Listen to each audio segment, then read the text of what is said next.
call the Monday, August 18th, 2025 meeting of the Barnstable Community Preservation Committee to order. This meeting of the Community Preservation Committee is being recorded and broadcast on the Town of Barnstable's Government Access Channel. In accordance with Mass General Law, Chapter 30A, Section 20, the chair must inquire whether anyone else is recording this meeting and to please make their presence known. Seeing none, Ellen, will you call the roll? Muted. Yeah. Okay. Tom Lee. Present. Terry Duenas. Here. Catherine Garofoli. Catherine, can't hear you. You're muted. Farley Lewis. Here. Lindsay Council. Present. Steve Robichaud. Deb Converse. We have 5 members. Yeah. So we have a quorum. Very good. First item on the agenda is the approval of the draft Community Preservation Committee regular meeting minutes from July 21st, 2025. Everyone had a chance to go over those? Mm-hmm. Quite extensive, but all accurate as I read them. Move to approve. Second. Been moved and seconded to approve the draft Community Preservation meeting minutes from July 21st, 2025. Any further discussion? Ellen, would you please call the roll? Tom Lee. Yes. Terry Duenas. Terry? I think Terry's frozen. He's frozen. Oh, he is. Catherine Garofoli. Yes. Farley Lewis. Yes. Lindsay Council. Yes. Terry. Terry. We've lost Terry, so I don't know if you want to wait a minute till we get quorum back. Yeah, we were gonna go into. Okay, so we'll just wait a minute. Hopefully you can get back on.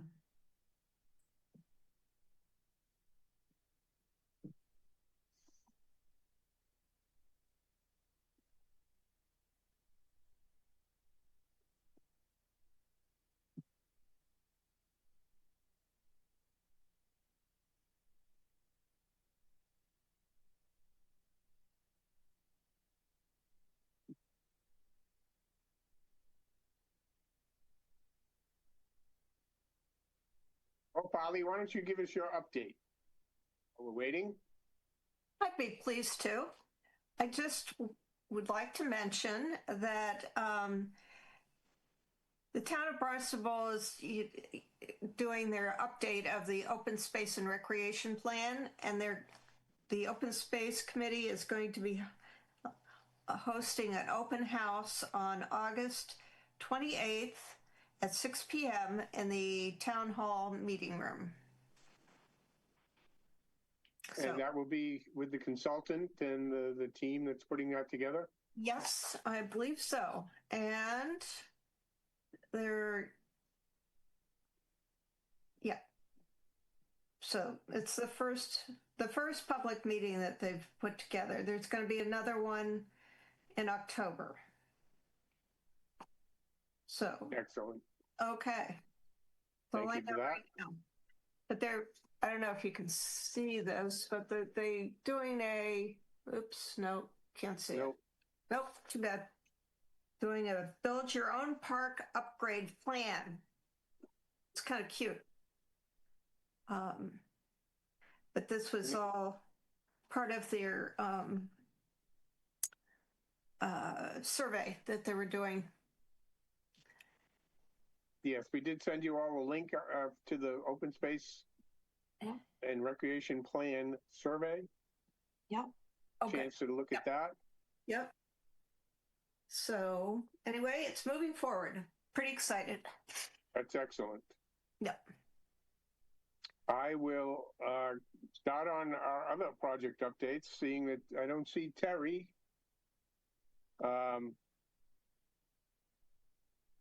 The Department of Public Works application for Cotuit Memorial Park was referred to the town council for a public hearing. So we'll get a date on that. We'll bring that forward. We did have the Woodline Bog site visit. 4 of us were available to make that. Okay. And I thought it went very well. Very interesting piece of property. Yep. And I thought the site visit really sort of let us know what we're looking at out there. Yep. And really showed, I think, how the property would work for open space. We were able to see the link that could be looked at for pathways and the proposed house site. If you look in the appraisal, there's a little map there, and we had a chance to look at that. Mm-hmm. Interesting to see these old bogs and the old ditches and how they were all interconnected at one point. It's fascinating for me. But it was clear looking at it, given that it's been out of production, that it's, you know, not a really viable bog any longer, and growers are moving on from these types of bogs. So very interesting. Yeah. I think, yeah, as we discussed previously, the whole reformation of the bogs is going to be a very interesting issue going forward. Agreed. Yeah. If you've had a chance, or if you get out to the Harwich Way, the Hinkley Pond Bog restoration, fascinating what they've done out there, right on the rail trail. I was by there yesterday, and just unbelievable how it's grown back in one season. Even with as dry as it has been, it is almost completely covered with vegetation. Wow. And it's a little, you know, it's rough. I mean, you look at it and they dug up old trees that are sticking up, and it's fascinating the way they do it. Yeah. And eliminate all the old bog ditches.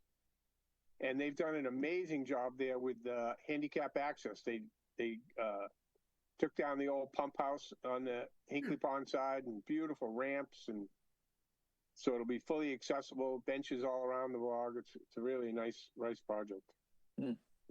Excellent. Okay. All right. Moving on with updates. We're still waiting for the conservation restriction for Harju and Prince Ave to be placed on a town council meeting. Hopefully that could happen this fall. There was some minor changes that needed to be approved internally on that about forestry matters and things, but nothing significant. We hope we can get those behind us.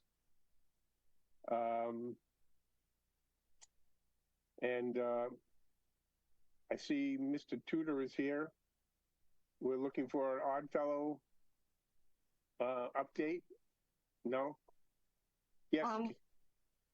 He's not going to be here tonight. I'm sorry. Next time. He's planning to update his letter of intent. Okay. Sorry, wrong person. And we're still looking for the letter of intent from the planning department for the signage, trail signage. That's September as well, right? Yes.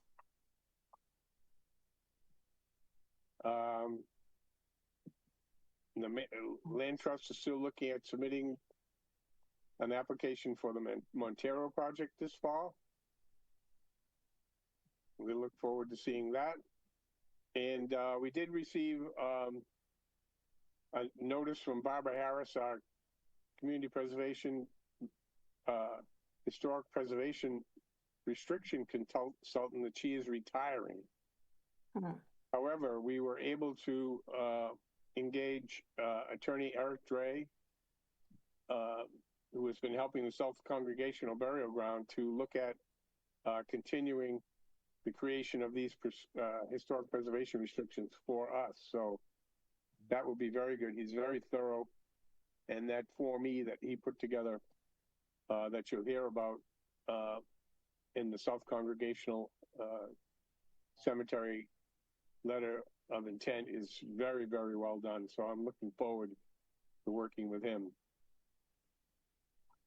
That's what I had for updates. And I think we could go on to member discussion of the annual meeting. Any other comments on what we had suggested at the previous meeting for that? We're looking to get an update on the bikeway for that. We were also looking to discuss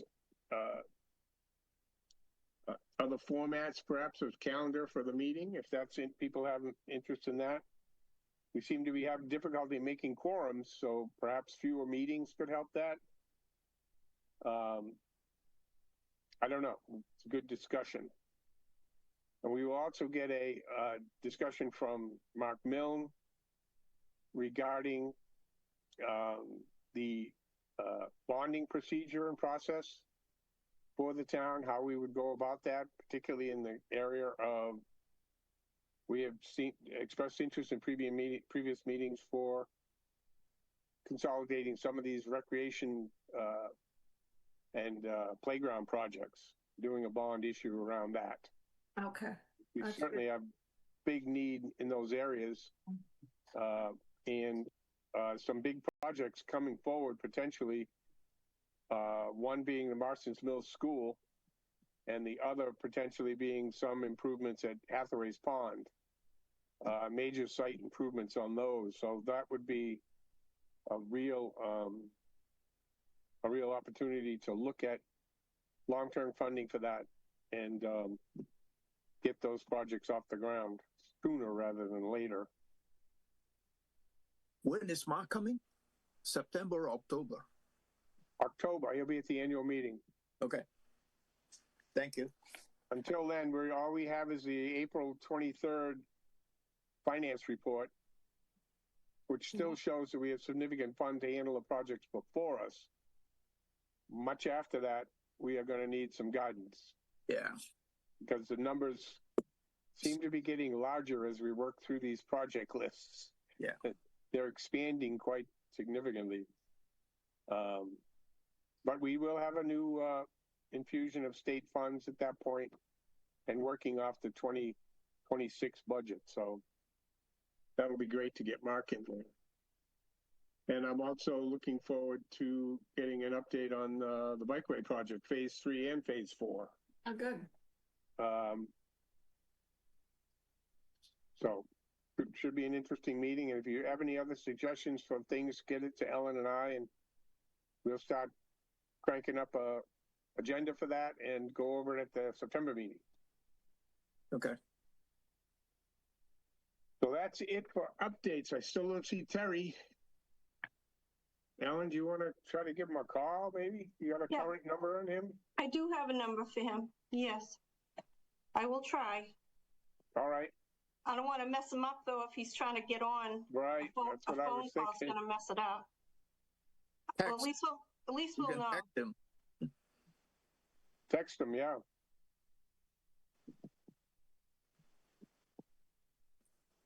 You can see how old-fashioned I am.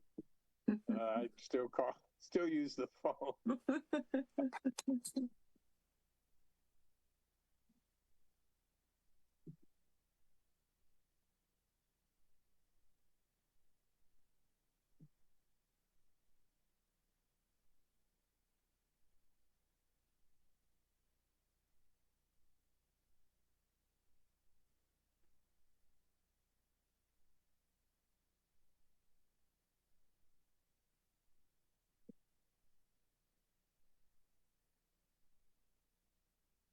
Lindsay, I won't be here in September.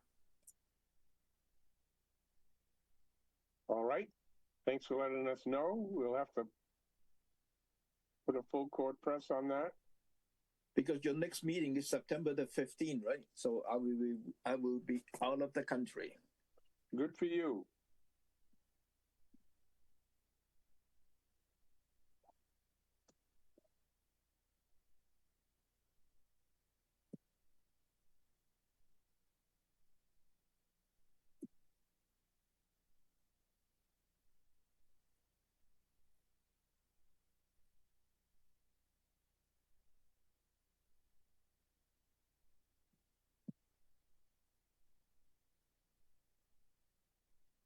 I'm trying to remember, did Steve Robichaud tell us he wasn't going to be here for this He meeting? said he was. Yeah, he did email up. Mm-hmm. Terry's calling in. Okay. Yep, he's using the call in with the code. So he'll be on the phone.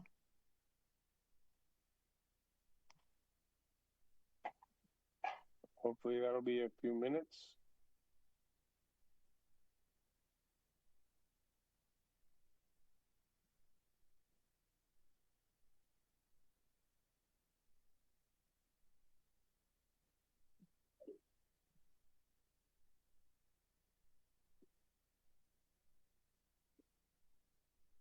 I texted Steve to see if he's available.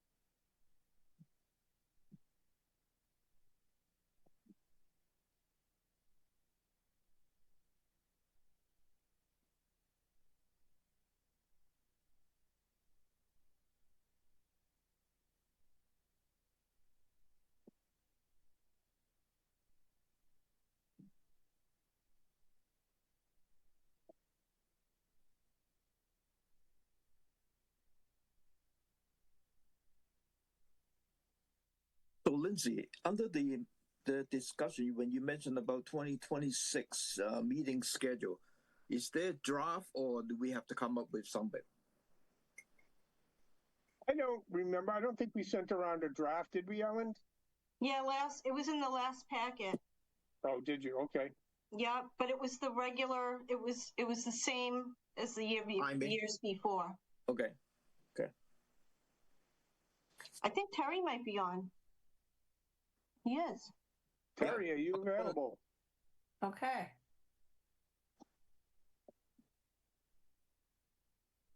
Terry. I'm back on, guys. Sorry about that. I lost my connection.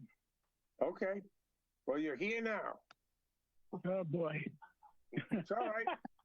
These things happen. They do. All right. We have folks from the South Congregational Church in Centerville for the No, Lindsay, graveyard. go back to the meeting minutes. Oh, meeting yeah. minutes. That's right. Would you call the roll again, Ellen? Oh, sure. Tom Lee, Yes. Terry Duenas, Yes. Catherine Garofoli. Yeah. Farley Lewis, Yes. Lindsay Council. Yes. Yay. That's unanimous. Thank you for that reminder, Tom.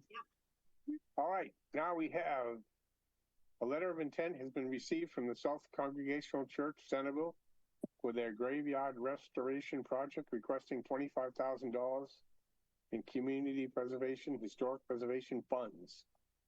Proposed work includes cleaning, restoring, and resetting 34 gravestones and other markers with historic and cultural significance, removal of overgrown shrubs and weeds, adjusting granite fence pillars, and replacement of steel fencing bars.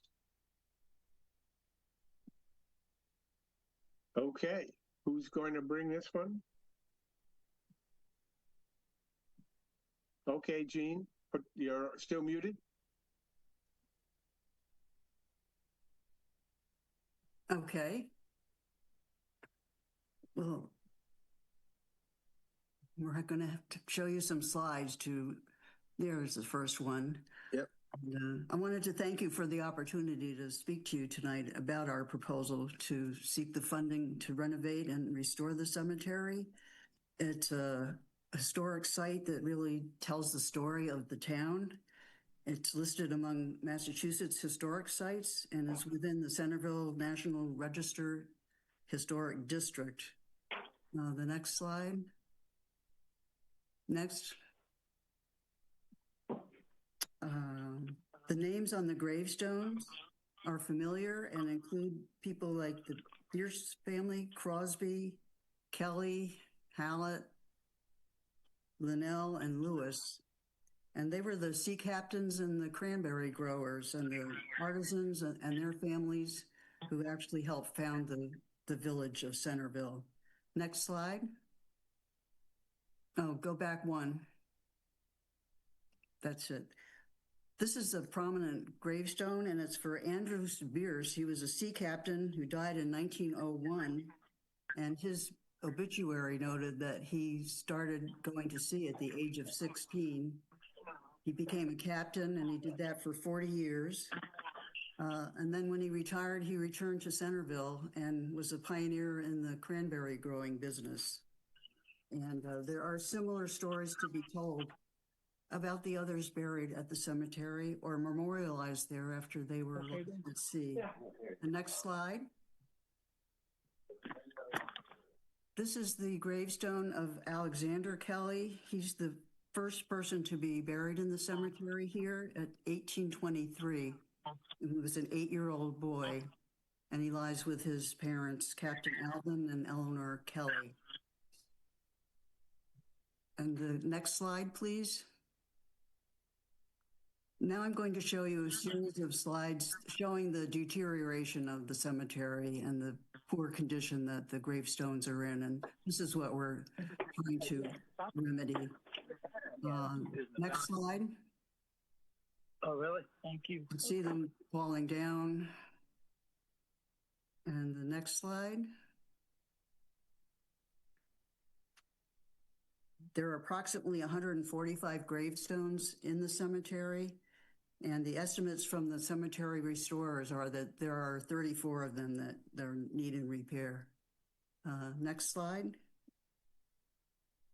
And this is a gravestone that was attempted to be restored, but it didn't work out. So they're going to have to fix that also. The next slide. A lot of them have fallen off their bases, and they're going to be restored and put back. The next slide.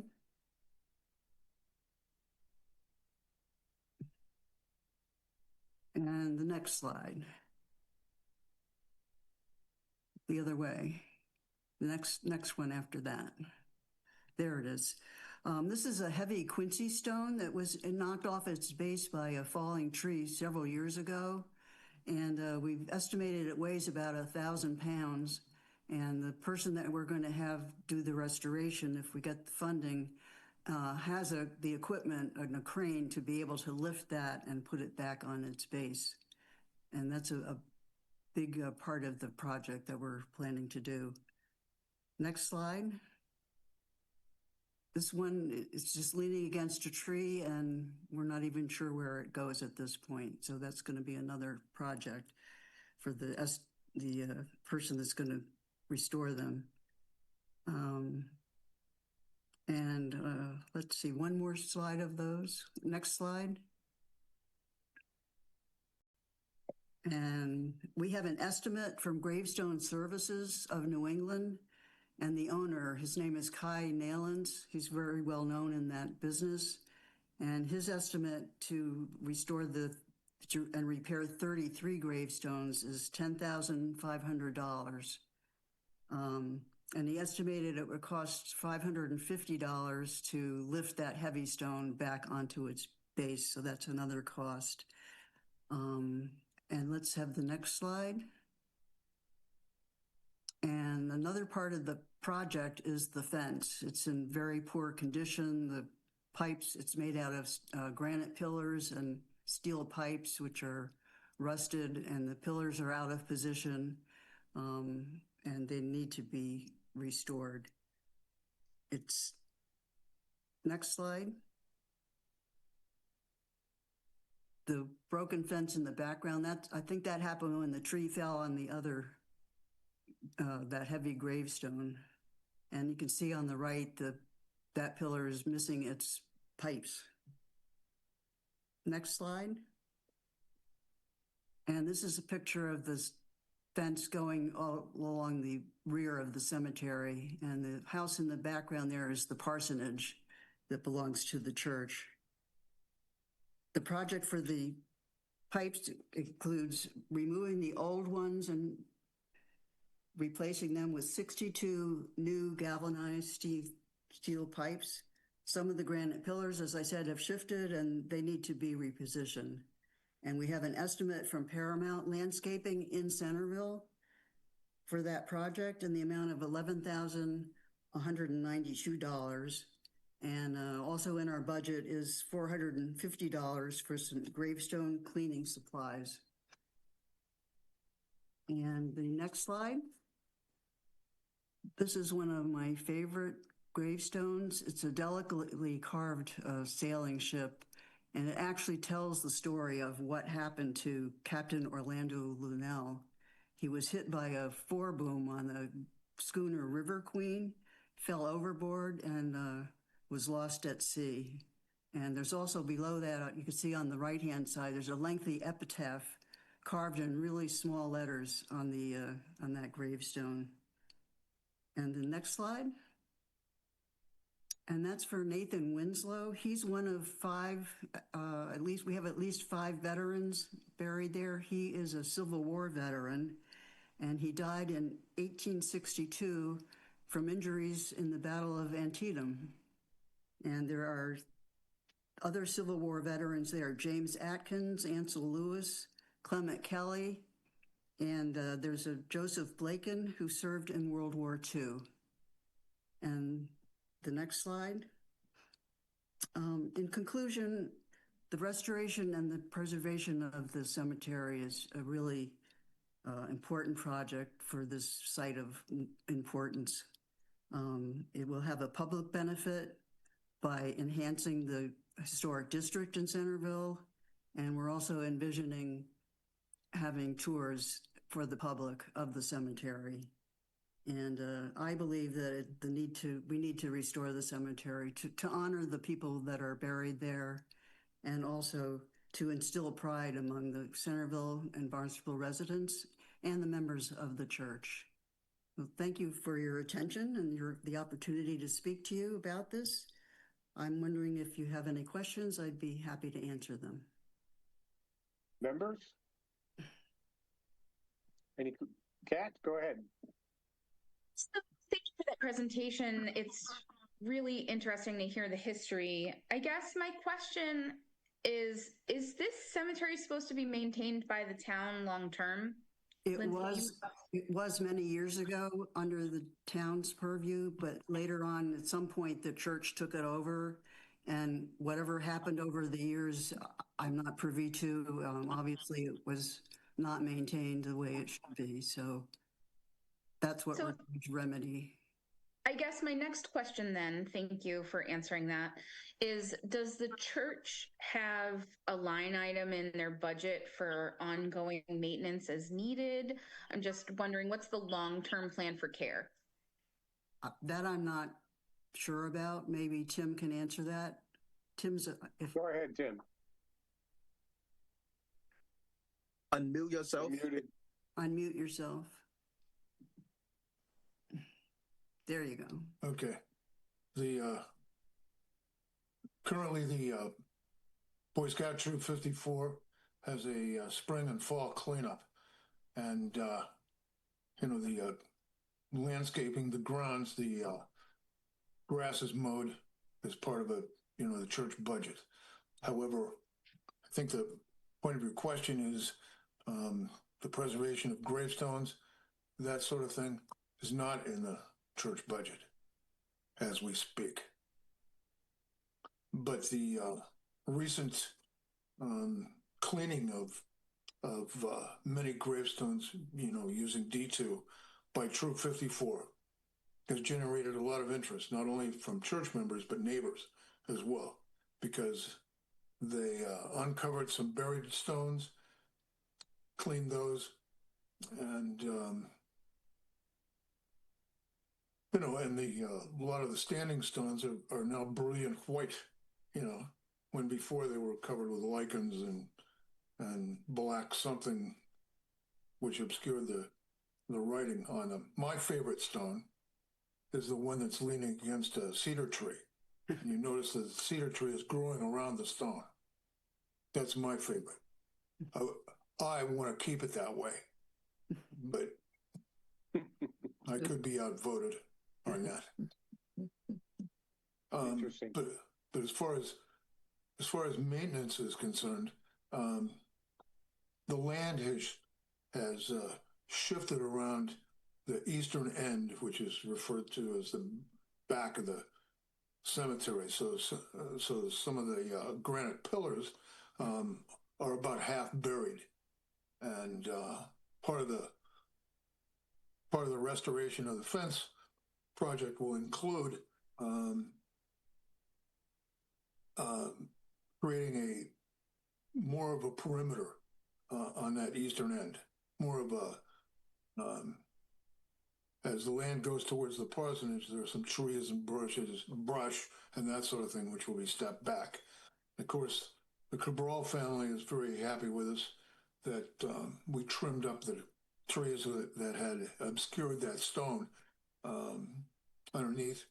No one even knew who was buried there until we pruned the trees. I told the scouts to cut those trees down, but they decided to prune them up. And it's very attractive. It's a good move.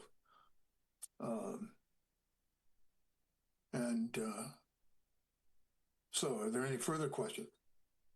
Yes, my main concern is that like you said, there was damage due to a downed tree.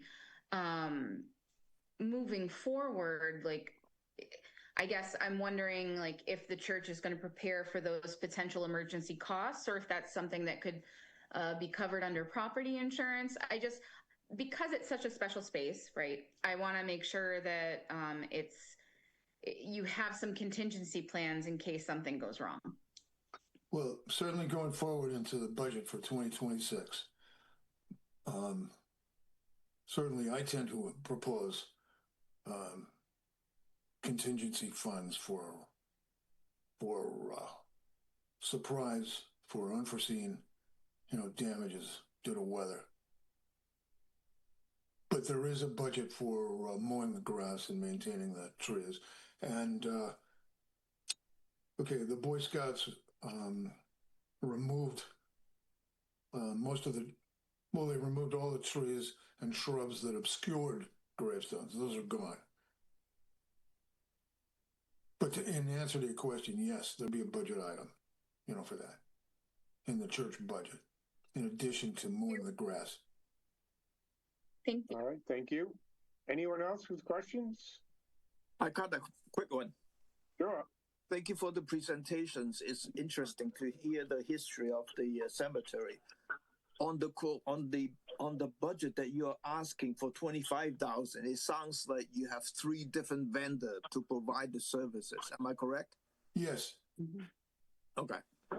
So the price it's pretty cheap for 3 vendors to do all that work. So. Well, Paramount would take the fence project, and they would be able to handle that completely. Yeah. And then there's this guy who works by himself, Kai, who would restore those broken stones. And then there's me that supplied the D2 for $450, which we have half of it left. Right. Thank you. Anyone else? I have a question, Lindsay, on the phone. Go ahead, Terry. Of that $11,000 or so that Paramount was including in their part of the estimate, I'm not totally sure that we can cover that in the Community Preservation Fund. That seems like more of an ongoing maintenance proposal or a preparation type proposal. I went and visited the site with Lindsay, and it certainly is an interesting project, but it's not cheap to maintain and clean the gravestones. But I don't know if that landscaping maintenance can be included in that. Are we sure of that, Lindsay? The fence is included, but we can't do regular landscaping, maintenance. But restoring that fence is part of the historic nature of that site. Okay. So We had planned to have, we had an estimate from All Cape, and then they were going to provide the pipes and everything, but they needed the pillars to be moved. So then we called Paramount, and they said they could do everything. So that's why we went with them. Okay. Anyone else? Is there any public, Sarah, that wanted to speak to this? No, there is not. All right. This is a letter of intent, so the motion would be to forward this to full application in September. Anyone feeling a motion coming forward? I'll move this letter of intent to the full application stage. Is there a second? I'll second that. Terry seconds. Everyone clear on the motion? Thank you. Ellen, would you call the roll? Tom Lee, Yes. Terry Duenas, Yes. Catherine Garofoli, Yes. Farley Lewis, Yes. Lindsay Council. Yes. Thank you very much, and we'll see you in September. Okay, thank you. Thank you. Thank you.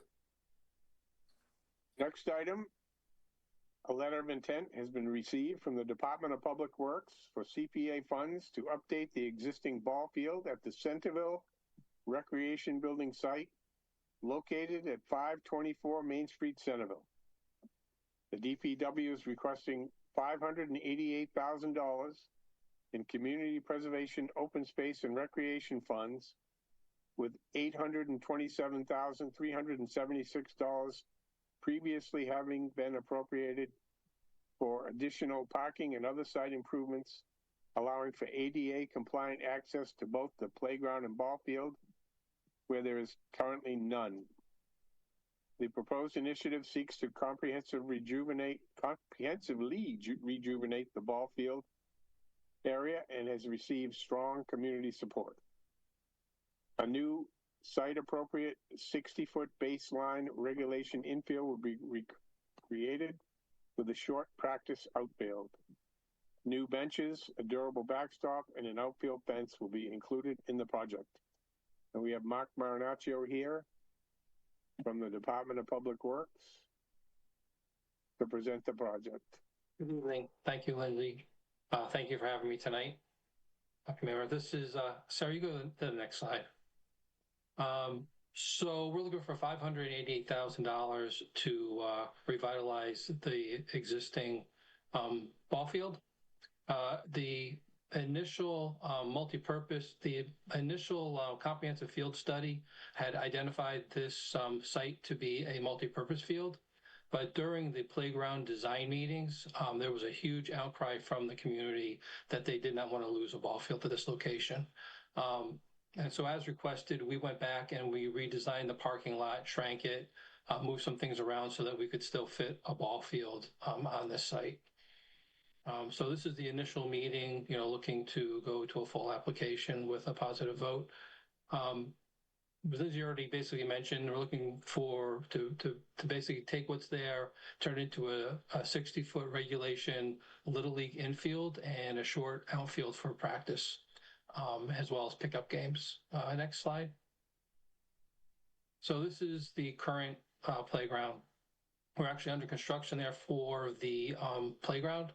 So this ball field's been kind of modified a little bit at this point. It's all dug up. Next slide. So this was the original site before we designed the parking lot and the playground. The whole initial program was to get an accessible playground at this site. There, if the playground was lower than the parking lot, there was no way to get access from the existing back parking lot down to the playground. So the result was to create a lower parking lot. We had a large parking lot design that took up probably half of the ball field. We went back and reduced that and changed that site. Next slide. First thing we did was try to analyze what was there. So this is a Little League field. You can see that dashed line is the current outfield. So this didn't meet Little League requirements at all. Next slide, please. What did fit was what was called a Pinto ball field, which I had never heard of. But these dimensions actually were the Pinto field was the only ball field that actually fit in these dimensions of this existing field. But we had, as we talked with the community, there was a desire to do something that was regulation for the infield for practices and a shorter outfield. This existing outfield is 175 feet to the fence line. Next slide, please. So we're proposing to rotate the ball field. Because there's a short outfield, we don't want to be hitting into the neighbor's property. This gives us the 60-foot Little League infield and gives us a outfield that's at the minimum 150 feet at the corners and 190 feet in the center for practice. Next slide. And this is the overall site with the playground location and the modifications for the parking lot, which basically bring the grade down for handicapped accessibility to the playground as well as to the field. Next slide. And this is the budget, works up to be $180,000. Any questions? Yeah, go ahead. When you shift the ball field, which makes sense, I'm wondering, how are you going to prevent balls from rolling down into the playground? So there's an outfield fence. It's basically 190 feet, 200 feet if you measure it towards the playground. So there'll be a fence as well as there'll be a backstop to keep balls from going over the property lines. But Yeah, again, sorry, it's supposed to be for practice. They're really not a game field. So, unless you have somebody there that's trying to get into the playground, you're really not going to be able to. And the playground is far enough away where if you get, young adults, 23-year-olds, 25-year-olds or whatever for a game, which they really shouldn't be doing there, then you'd have to be trying to hit the playground in order to hit it. Okay, anyone else? I had a question, Mark. Is there a restroom included with this improvement there? Any place to use a bathroom? There's restrooms in the building. So when the building's open, that lower levels, that's what typically has been used for the playground and for the ball field. I know the recreation department has a program there in the summer, so the building's open, and other groups actually use a lower level in previous years and have had it open. There's a school program that goes on there now. So during the school year, that building's open as well. That really doesn't suit weekends and different times, though. Why don't we put in a little bathroom? I mean, these parks of ours are very devoid of that kind of thing, and you wind up having to, go in the bushes or something. I mean, why don't we you're putting one in Austinville, why isn't there one here? You want me to come back with a bathroom facility there? I will gladly do that. Well, I was thinking, a lot of these bathrooms, why aren't we using some kind of modular unit that could be, I looked online today, and there's some beautiful designs that are modular that could be put on a slab. And that's what the recreation department has done in the past, is they've used, accessible porta potties and units like that. And they do make mobile ones that are much more attractive than just a porta potty. I'm talking built-in modular, prefabricated. You put the slab in, they'd come in and drop one on top of it. Yeah. I don't think storage, because they have the building there, they could put storage in there, but the rec department could anyway. But I think all of these facilities, need bathrooms.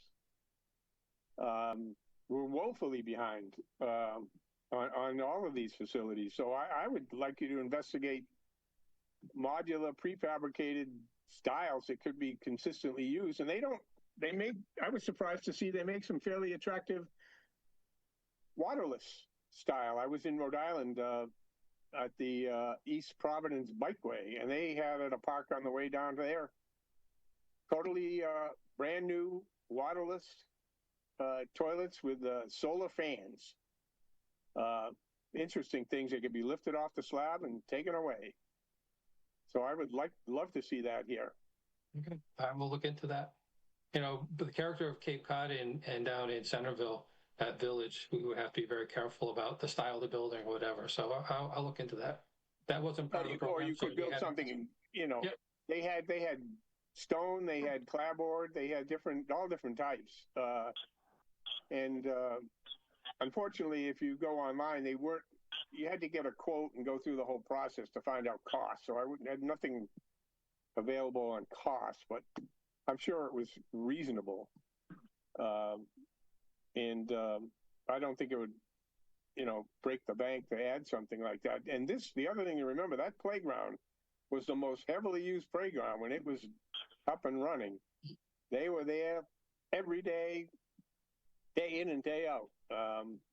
Unless the big puddle appeared, they were there. So that's my comment. Anyone else? I have a question, Lindsay. Sure, Terry. The question is basically, I have a couple, but one is, Mark, where does the sun set in the afternoon? A lot of times in those fields, you blind the kids at bat with the sun. They can't even see. And it just seems kind of crazy to put a bunch of money in a field that's going to be too small for a lot of needs right off the bat. We're sinking a lot of money into the playground, and that's a crowded space to start with. Well, we're putting a lot of program into a small, not small, but a smaller space than say Osterville. But I will say that, the intent is for neighborhood kids to be able to have pickup games there, not necessarily league games there. Rec won't be scheduling leagues to be playing here. Little League was talking about having a practice field for infield practice, and the neighborhood was talking about having games for pickup games. Like when we were kids, we'd go to local field and we'd play a game. Sure. Anyone else? Another thing I was going to suggest, given the results of our field trip to the Woodland Bogs, is, do we want to get together and go take a look at these? We could look at Osterville and Centerville, see what the layout is, see if we're comfortable with where it's going. So give that some thought. Yeah. Tom, did I see your hand go up? Yeah. Mark, when you're looking at the toilet facility stuff, like Lindsay was suggesting, get us some pricing so that we have a comparison of how much are we talking about, even maybe two option or something like that. And secondly, on your proposal, so you're asking for 588 on top of the 827,000. So that's like almost 1.3 million. No, the money that was appropriated through the capital improvement was for the parking lot. That's under construction now. So that's separate from what the request for the field is. The request for the field is the 588. I just added that there was a parking lot that services the field and the playground is being constructed right now under capital improvement funding that was already appropriated. Thank you for the clarifications. Any other questions, members? Sarah, do we have anybody here from the public to speak to this item? We do not. Thank you. And the town's going to maintain this, right? We're not counting on Little League to do any of that. Structures and Grounds maintains the field now, and they'll continue maintaining it. It won't be the same material. What kind of base material? It'll be the same. It'll be what's it called?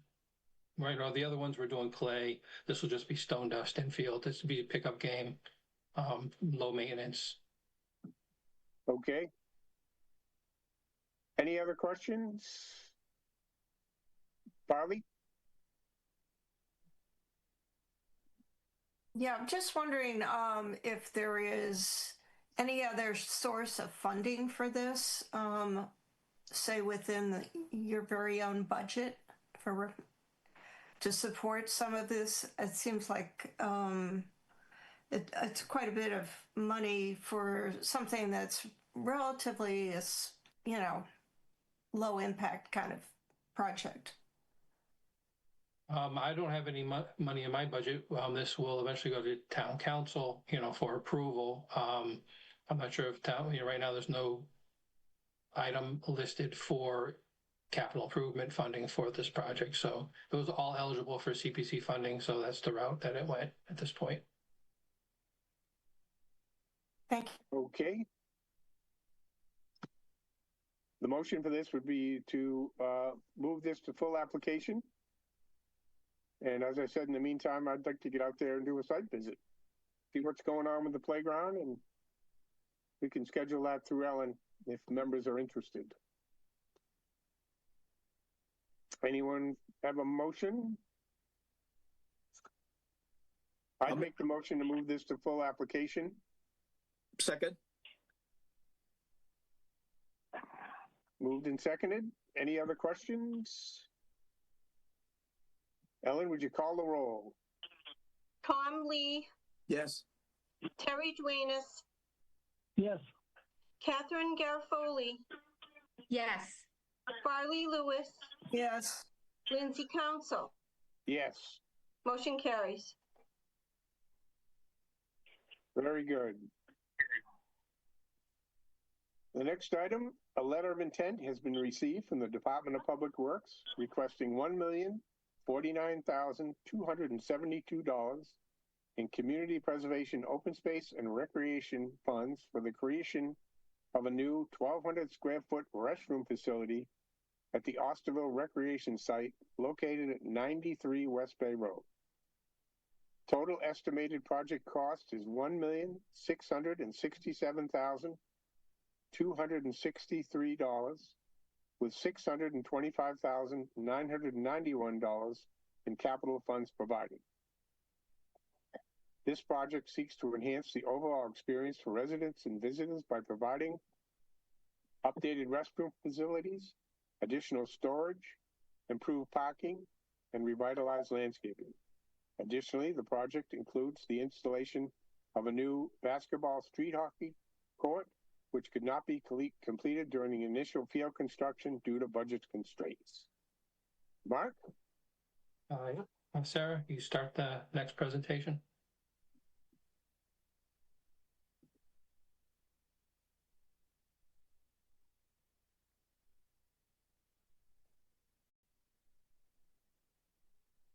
So I'm probably all familiar with the recreation site in Osterville.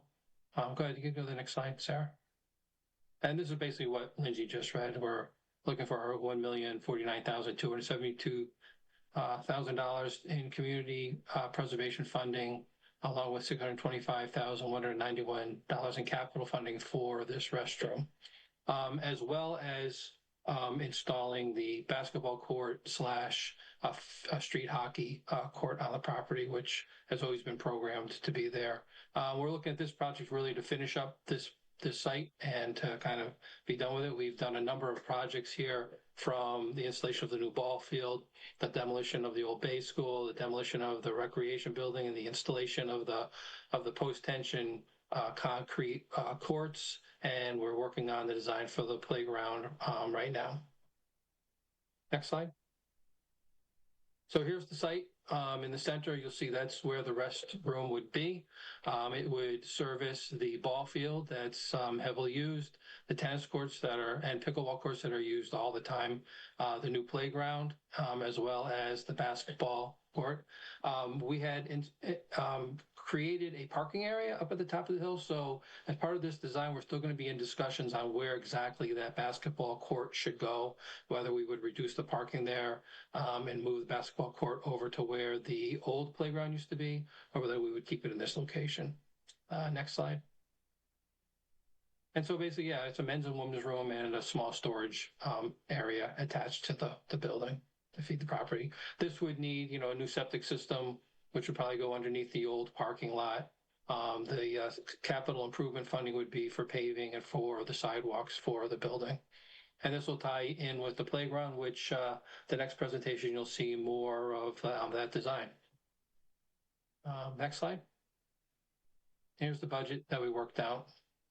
Expecting to be about a total of $1,666,000. So this request really is for a vote to move this to a full application. I can answer any questions. Members, any questions?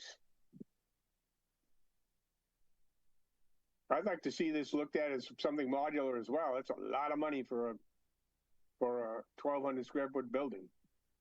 A lot of money. Well, let's look at that.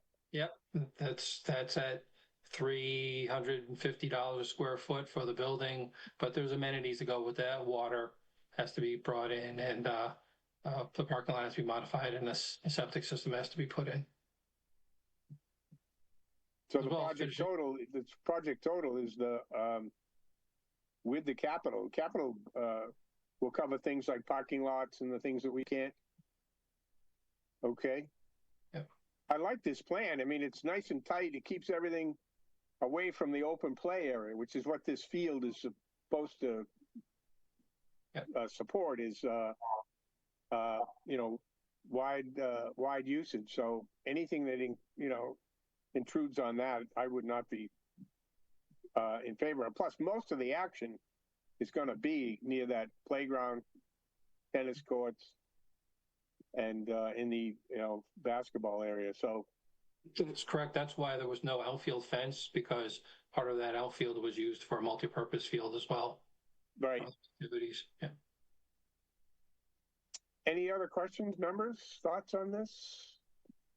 Mark, the application phase, can you break down the cost a little bit more? Because when you mentioned about what, 350 per square foot of the bathroom and other facilities, you should break it down. I will. Stuff like that, but I always have a more detailed. Actually, I put this together pretty quickly last week, and I thought I had a breakdown for what was applied to CPC and what wasn't, and I'll have to find that, but I have that somewhere. That'll be included. Appreciate it. Yeah, sorry about that late notice, but all this stuff has to be approved through the town manager. So I didn't want to have you go through the process and find out it was a surprise over there to the manager. So there was that piece. Any other questions, members, on this? Farley, did I see you? No? All right.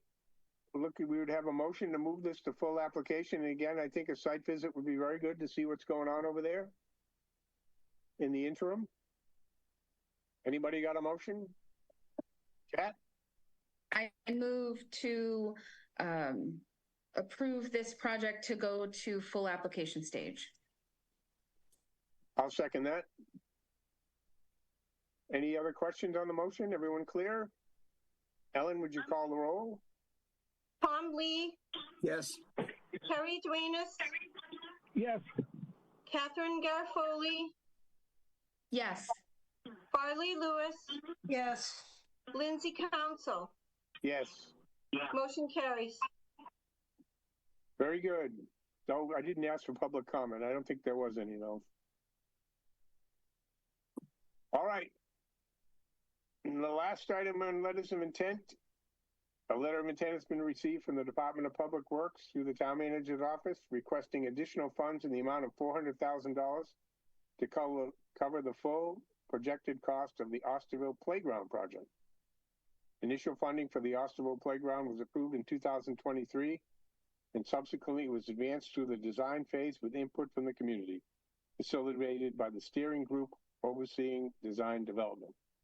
The playground equipment has been selected, and construction documents are currently being prepared for the bidding process. Based on recent cost estimates, the project is projected to exceed the original budget. Mark? Sarah, can you start that presentation? Thanks. Next slide.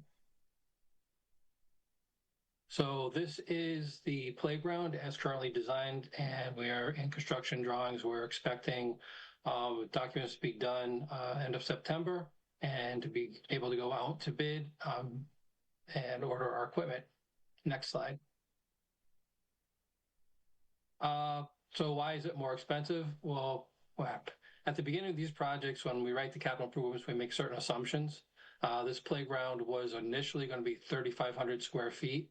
Actually, after working with the steering group and meeting all the requirements from the community, we're at, over double that. And so hence the increase in cost. Next slide.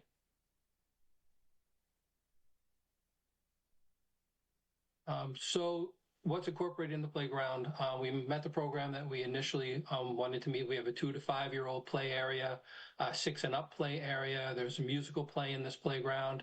The play areas are separated by the swings. There's shaded play equipment. There's shaded seating areas. There's a water bottle filling station. Next slide, Sarah.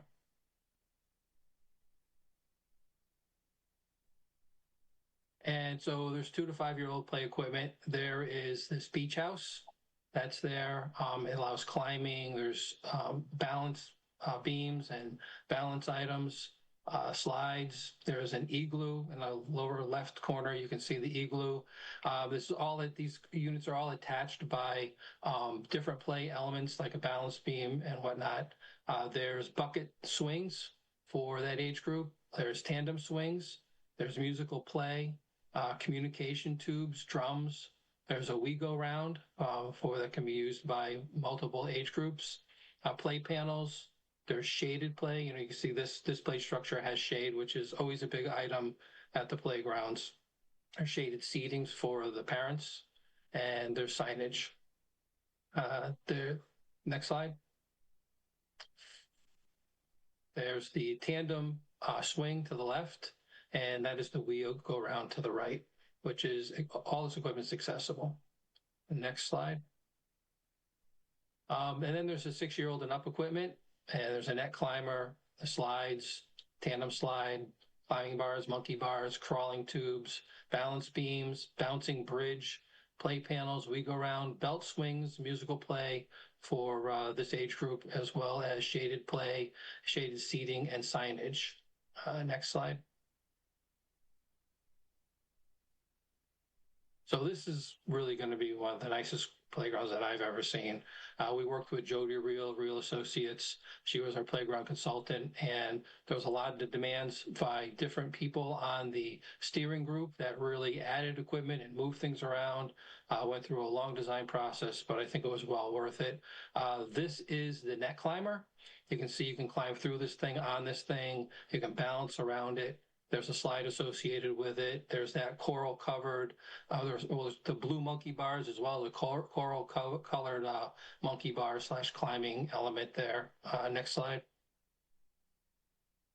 And then this is a shaded piece of play equipment that has crawling tubes and parallel slides, and there's a bridge that you can bounce on. There's all kinds of play panels in here. Next slide.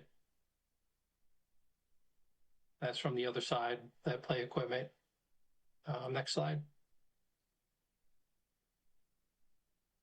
And then there's the percussion play musical instruments that we've included. All these are in certain keys so that they actually sound nice. That first element to the right of the notes is the tutti, which is like a xylophone. There are harmony flowers, pedal drums, the pentatonic tembo, which is kind of a cool piece of equipment, harmony bells, cattails, and the Liberty Bells. Next slide. So all this is placed, every piece of equipment has what's called a fall zone. So the top picture photo there is the playground. The bottom is a fall zone around each piece of equipment.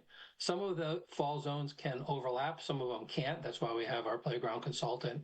And so you see, once you consider the fall zones, there's not a lot of space around, extra space around this equipment.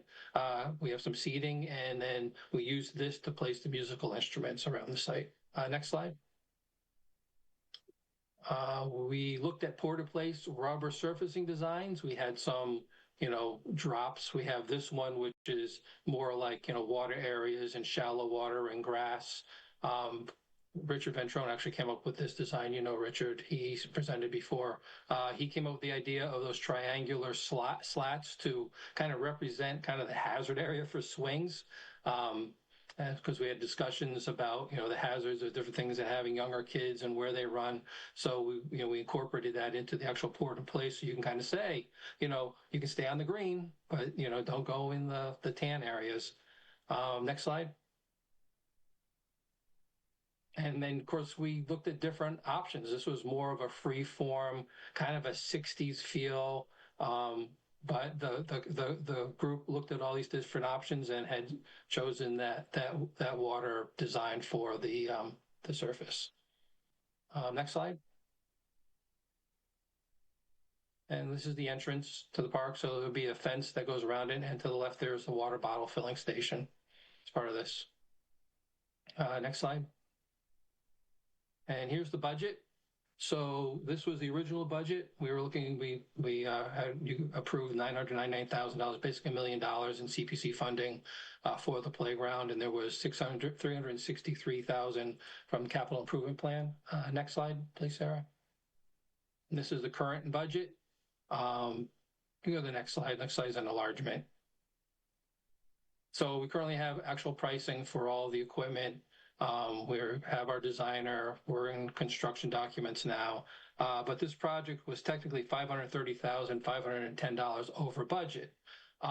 We have funding from various projects. You can see in the light blue there, various projects that were on this site. There's some leftover money from that funding that are going to, as part of this project, we're going to request that it get transferred to this project. So there's $292,168,000 from the recreation building design, as well as the Osterville Field project, some remaining funds that get transferred. So what we're looking for is actually $374,000. I rounded up to $400,000 only because I don't have bids yet that we're requesting from you. Of course, any remaining funds will be returned to CPC at the end of the project. Next slide. I think that's the last one. Any questions about the project at all or the additional funding? Members? I had a question. During the design, the creation of the design drawings, could you please make sure that they note to protect the trees on the northwest corner? I see one of the park goes right up to one of them. There's a giant tree that's really kind of the late afternoon shade over there. Yeah, that tree has a huge dead hole in it, and we've talked to the tree warden about it. That tree, we're working right now with them to actually take that tree down. Unfortunately, we were working around it, but we've looked at it. I mean, it has metal cans and everything thrown in there. You take a look at it from the if you walk to it from the main road towards the tree, you'll see it's a big dead spot that's hollowed out inside that tree. So that's unfortunate. But I see you did have other trees in the plan. But yeah, other trees, yeah, towards the street side we're preserving. Okay. Any other questions, members? Sure. How do we lock in a price here? Because, it would be really great to get some assurances that this will move forward at the current costs that you now estimate. Yeah, I mean, we basically, our initial budget was based off of an assumption of a certain square footage for a playground. That's where that came from. Now we have the playground equipment selected. I have numbers on that. I have the square footage of the design. So, I mean, I'm pretty confident in our numbers. Usually when we have the parameters, we're spot on. We're going to be a little bit over, a little bit safe, but I'm pretty confident with this number at this point. Anyone else? It's rare that you see me come back for additional funding. Well, it's happened before with these darn playgrounds. Let me tell you, it's the ticker is running constantly on these things, and if I agree with Kat. Let's get her done while we can without having to come back again. Anyone else? Members? None? Is there anybody from the public here, Sarah, that'd like to speak to this? Not at this time. I see John Crow's with us. John, you want to have anything to say on this one? I guess not. Lindsay, I just want to make one comment, quick. Mark, is this going to be the most expensive playground that we have to pay with? I think that this is going to be really the best playground that we have seen in Barnstable at all. And, it's going to be a destination, and hence we're looking at the restroom, and that facility is going to be a great facility. I mean, think about what was there. It was really the picture of urban renewal that needed to be done there with a school that was abandoned and full of asbestos and full of mold, and the field was deteriorating, and not a lot of use there. Now it's going to be a vibrant new facility for all intents and purposes. John. Yeah, Lindsay, thank you, and thank the group for letting me have a little comment here. Obviously, this is an expensive project, and it's amazing how much things in this state are just sort of out of control expense-wise. But we've been working on this for probably since 2011, so it's been quite a long time. And as you see from what you see in the drawings and what Mark has put together and others, it's really quite a project, and it's really something that I think will bring a lot of people to use of that area. And I appreciate you guys considering this, and we just sort of like to get it finalized and moving forward. And we'd appreciate any help you guys can give us for that. And it's just, I think it'll be a real area where people from all over can play here and bring their kids. And I'm glad to see you're moving forward also with the Centerville playground. I think every village deserves a nice playground, and we've been talking about this for many years. And but I appreciate your guys' consideration, your committee's consideration of this, and it'll be, when it's done, I think it'll be a real credit to our community and to Mark and his staff and the whole town. So I'd appreciate your consideration and going forward with this. So thank you. Thank you, Councilor Crowe. One question I did have, Mark, have the neighbors been informed that there's going to be like 5 musical devices and kids banging on these things? I mean, we've gone through that with the steering group, and we've gone around on that. So, yeah, I mean, their playground equipment tends to be, clunky, right? Musical playground equipment that you're kind of familiar with. These are top of the line, tuned instruments, and they're not real loud. So they're okay. I just hate to see, some kid on a Sunday morning banging on these things, and or the manager getting calls that, cut the noise. We've had those discussions. Okay, as long as somebody's thinking about it. Anybody else? Yep. Yes, Farley. Yeah, just curious as to what the timeline would be once this whole thing gets started. Yep, the schedule really hasn't changed. We're looking to be in construction next year and be completed by the fall. Excellent. Okay. John, did I see your hand up again? Yes, I just wanted to say this is, I think the major noise factor is the pickleball next to people. I think we've heard a lot about that and the constant thwacking, and it'd be nice if if the manufacturers of pickleball equipment would come with something that was more noise deflating, or whatever the term would be, abatement in their equipment. So yeah, you're absolutely right. It was a big surprise in the West Barnstable road site that it never came up, and surprise. All right, Sarah, is there? Kat, go ahead. All right. Sit here and be a Debbie Downer. I really don't. I think that the idea of having a top-rated playground is amazing, but when you say things like top of the line, like, my question is, where are you trying to find cost savings in this? Because like, kids don't really care all that much if it's a top of the line swing set. They just want to play. And so I guess I'm looking at it from a very like cost sensitive, because we're spending lots of money on these playgrounds. I was really speaking about quality of play on the equipment. We looked through a lot of equipment. We had people that have been around the world who were bringing equipment that their children had played on, in Europe, and we looked at all types of different equipment, and we had our playground consultant, review each piece and talk about quality of play. So, do you want something like a tire swing where you have one thing to do, or do you want a piece of equipment where you have multiple things to do, where multiple children can be playing at a time? And that's what I meant by top of the line. It's not top of the line price, it's top of the line as far as quality of play for this playground. I mean, we're in the office and we're doing these renderings, and Richard and I are kind of like, I wish we were kids again. We can go here and we can play on this equipment, because once you start modeling it and you see the equipment and all the different components that are involved with that central piece, it's pretty amazing.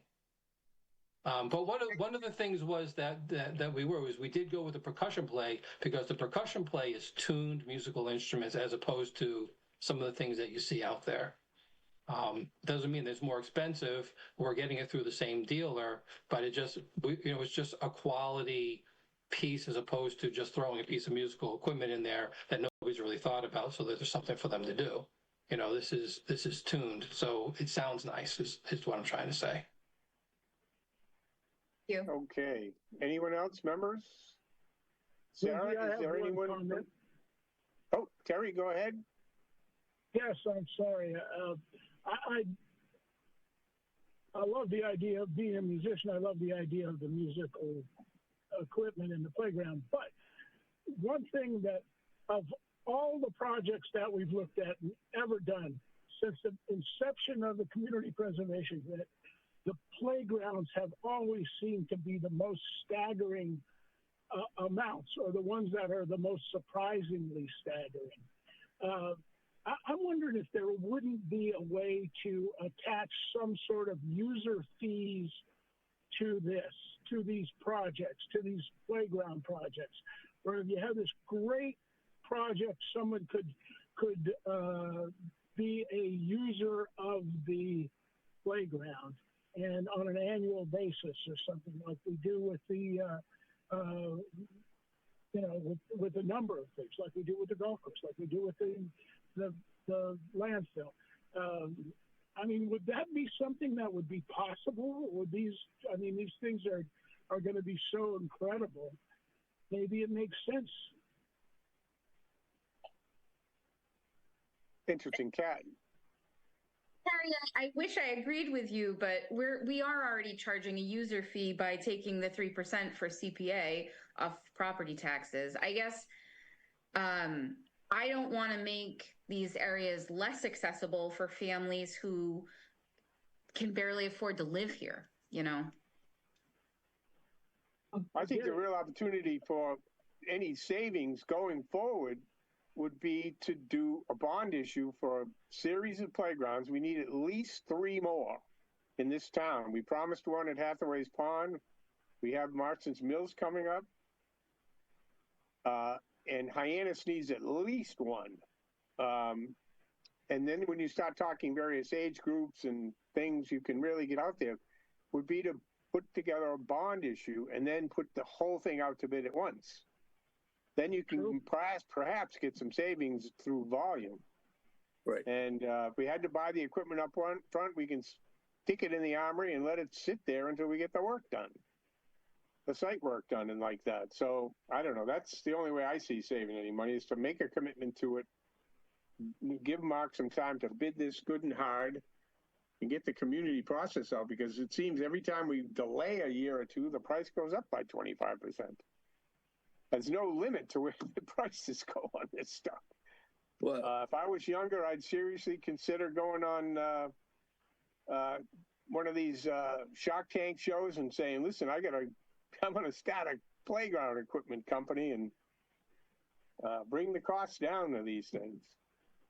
Anyway, does anyone from the public here to speak? Oh, Tom, go ahead. 2 things I just want to mention. Number one, I agree with Catherine saying that because the CPC is getting tax money, we should not charge the citizen of using the facility. And second, we should have a good process in terms of developing the playground feature and area. I hope we don't go into, let's say, in the next one, going from 3,000 square feet to 7,000 square feet, just double the area. We should have an optimum size to minimize the cost, but good size enough to do it, but not go through the review process and doubling it. So that just increasing the cost and control it. But, I agree that, we should go with the bonding features that we talked about it before. So thanks. Anyone else? Members? Sarah, do we have anybody from the public here to speak to this? No, we do not. Okay, well, I'll make a motion that we move this letter of intent for the Osterville Playground to full application. Is there a second? I'll second. Tom Lee seconds. Any further discussion? Ellen, would you call the roll? Tom Lee, Yes. No, I just had a question whether this had to go to a full application, because this is already an approved project. We're looking for additional funds here. Yep, it's got to go to full application. I'd also like to give a site visit. Okay. So we come back in September and prove it all. Go ahead, Ellen. Tom Lee, Yes. Terry Duenas, Yes. Catherine Garofoli, Yes. Farley Lewis, Yes. Lindsay Council. Yes. Motion carries. Thank you very much, Mark, for all your hard work on these. Thank you, Mark. We'll reach out to you if we can schedule up a site visit for both and coordinate that through you. Yeah, that'd be great. Especially All right, in Centerville, we have safety issues. We want to make sure you guys are safe when you come to the site. It's Okay. under construction, so yep. Well, we can arrange that. All right. Thank you. Thank you very much. Tom? Appreciate it. You're welcome. John, did you have something? I just wanted to thank the committee for approving this. So thank everyone, and we're looking forward to a great addition to the town of Barnstable. So thank you. We'll give you a heads up on the site visit, and we'll look forward to seeing you out there. All right. Thank you. Tom, did you have a question? Nope. Comment? Nope. You all set? All set. Okay. That's it for letters of intent. We had no applications for this month, and we'll have 4 for next month. No additional correspondence was received, and we've already been through the project updates. So the next item would be the meeting format. Yeah, meeting form. Well, we were going to go with the October 20th date for the annual meeting, right? Everyone's okay with that? Yes. If you got any more suggestions you have to Ellen and I, and we'll come up with a draft agenda for discussion at the September meeting. And then we have the meeting format for the 15th of September. Mr. Lee will not be present. But is that, you want to do it remotely again? I think it works out well for us. Everyone in agreement? All right, very good. And then we'll have a review then in September too of the September meeting, in the September meeting of the 2026 schedule. We can get that out of the way so people can start planning vacations and things like that. All right, any other comments from members? Anyone here from the public, Sarah, that wants to speak about anything? No, there's not. Thank you very much. Motion to adjourn? Second. Moved and seconded to adjourn the meeting. Ellen, will you call the roll? Tom Lee, Yes. Terry Duenas, Yes. Catherine Garofoli, Yes. Farley Lewis, Yes. Lindsay Council. Yes. Meeting Thank you very adjourned. much, everyone, and we'll send out a notice for a site visit to the playgrounds, parks, and we'll go from there. Thank you.